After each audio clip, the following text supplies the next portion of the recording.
70 years. Endless heartbreak. But now, the 70-year wait is over. Newcastle United have finally done it. They did it. Newcastle United are champions. The 2025 Carabao Cup winners. And believe me, this is much more than a trophy. This is history. And if this moment could be summed up in one word, it would be emotional. Generations of heartbreak wiped out in a single moment. For decades, Newcastle fans watched their club fall short, but not this time. This time, they conquered Wembley. This time, they conquered Liverpool. This time, they wholeheartedly deserve victory, and they've proved that they can get over the line. This victory marks the dawn of a new era, and it couldn't have happened to a better fan base. Toon Army deserves this more than anyone. You'd be hard-pressed to find a more loyal fan base in world sport. But for some, it's been bittersweet, as they thought on those who had passed away, who would have loved to have been there and seen it. For others, it was a lifetime of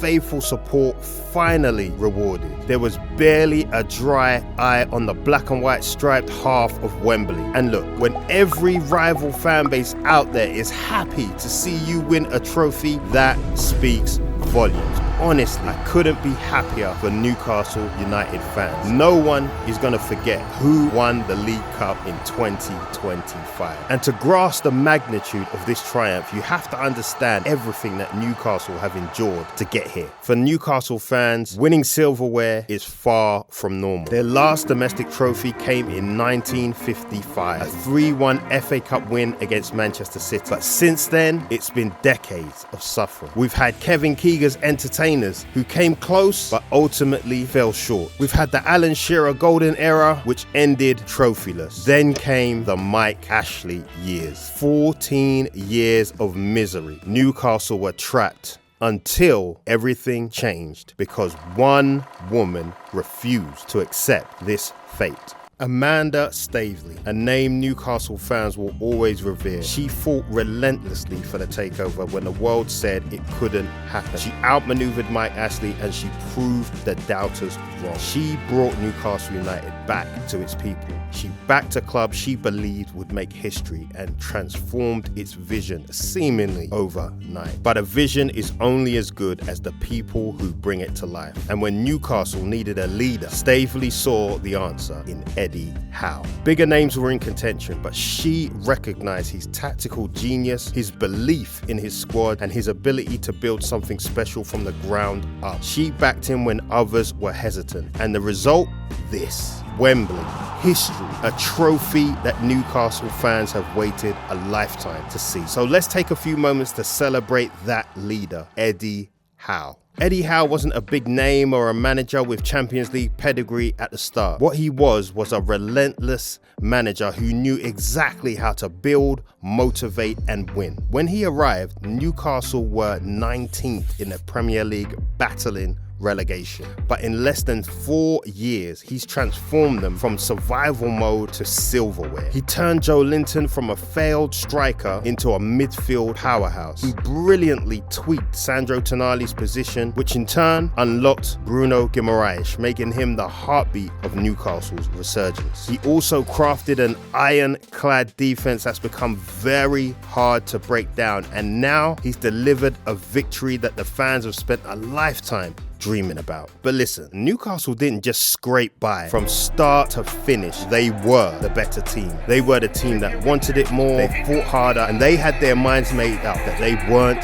getting beat. They were winning this thing. So let's quickly retrace their road to Wembley. This was not a fluky cup run. They didn't get a touch with the draw. They beat a host of the best teams in the country, and most of them in dominant fashion. In the second round, Nottingham Forest gave them a test. It was a tense 1-1 draw, which led to penalties, but Newcastle held their nerve to win 4-3 on penalty. The third round saw them win 1-0 over AFC Wimbledon. It was a professional display. They handled their business and moved on. Fourth round, they comfortably beat a good Chelsea side 2-0. At this point, no one was looking forward to the prospect of playing Newcastle in the quarterfinals. Unfortunately for Brentford, they had to. And a commanding 3-1 victory saw the Magpies into the semis, where they would face the second best team in England, Arsenal.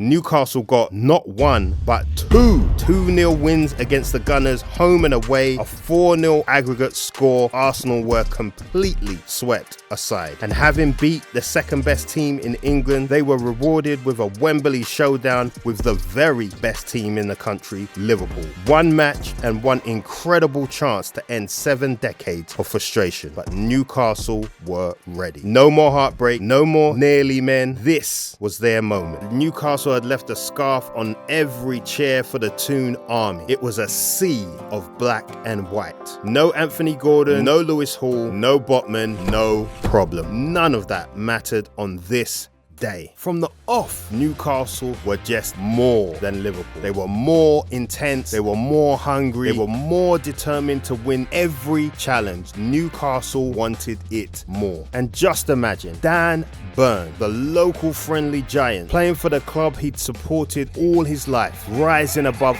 everyone to powering a header for 1-0 was the kind of stuff that only happens in the movies. He couldn't have dreamt it this good, but he wasn't dreaming, he was living it. And in this match, he was a rock at the back, unbeatable in the air, and he was key to the win. And by the way, isn't Dan Burn a life lesson in persistence and how you can turn things around? Last season, Burn was getting hammered by a section of Newcastle fans who wanted him gone. Now, he's scoring a cup final goal, winning man of the match as his boyhood team lifts its first trophy in 70 years. Not to mention getting his first England call-up at 32, and by the time you watch this video, he's likely got his first cap as well. And honestly, it couldn't have happened to a nicer, salt-of-the-earth guy. Lesson for us all, keep pushing forward. Now, let's talk Tino Livramento. What a game from Tino. Mo Salah could tell you everything you need to know about Livramento's pocket, because that is exactly where he spent the 90 minutes, in Livramento's pocket. It was a stunning coming-of-age performance from that young man. And then the captain, Bruno Guimarães, was dictating tempo, orchestrating every attack, fighting for every ball. He was phenomenal. He said that before the game, club legend Alan Shearer had texted him in the morning asking him to bring the trophy back home to the Toon, and he brought it home. And Joelinton, take a bow, son. When you look up the word immense in the dictionary, you'll see a picture of Joelinton. He relentlessly covered every inch of that Wembley pitch. Was he lucky to stay on that pitch? Perhaps. But he was a total